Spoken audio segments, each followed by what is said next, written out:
মহা বিপর্যয়ের মধ্যে পড়েছিলেন।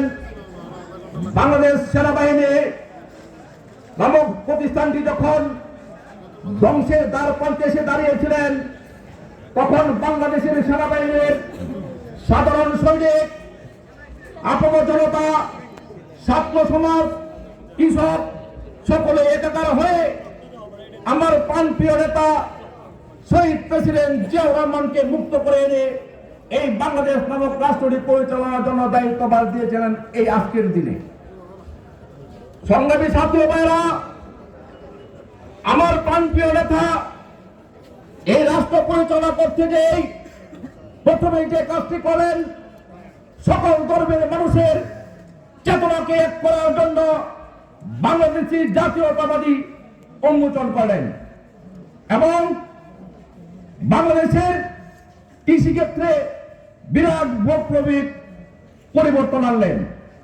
শুধু তাই নয়, 1971 থেকে 1975 সাল পর্যন্ত মুসলিম বিশ্ব থেকে ছিটকে পড়া বাংলাদেশকে মুসলিম দেশের সম্মানের আসনে আবার পুনরায় প্রতিষ্ঠিত করেন এবং থেকে হারিয়ে যাওয়া গণতন্ত্র, যে গণতন্ত্রকে অপরচিত করেছেন বঙ্গবন্ধু, সেই গণতন্ত্রকে পুনরায় পুনর্জীবিত করেন এবং বহুদলীয় গণতন্ত্র এদেশে চালু করেন।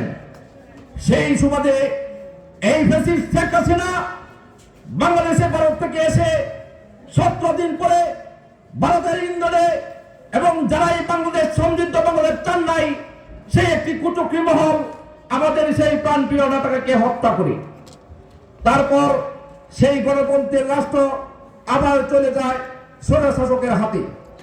সেই স্বৈর শাসকের বিরুদ্ধে বেগম খালেদা জিয়া প্রকাশ্যে রাজপথে নেমে আন্দোলন সংগ্রাম করে, তখন সেই মিথ্যাবাদী শেখ হাসিনা খালেদা জিয়ার সাথে আন্দোলনে এসে আবার টাকার বিনিময়ে এরশাদের হাতে বিক্রি হয়ে যায় এবং এরশাদের প্ররোচনায় পরে নির্বাচনে আসে। সেই নির্বাচনে ফেল করে পুনরায় আবার খালেদা জিয়ার নেতৃত্বে নির্বাচনে আসে, আন্দোলনে আসে। তারপর সেই এরশাদের হাত থেকে 1991 সালে যখন আবার বাংলাদেশের গণতন্ত্রের পথ চলা শুরু হলো, তখন এদেশে জাতীয়তাবাদী দল বিএনপি ক্ষমতায় আসতেন।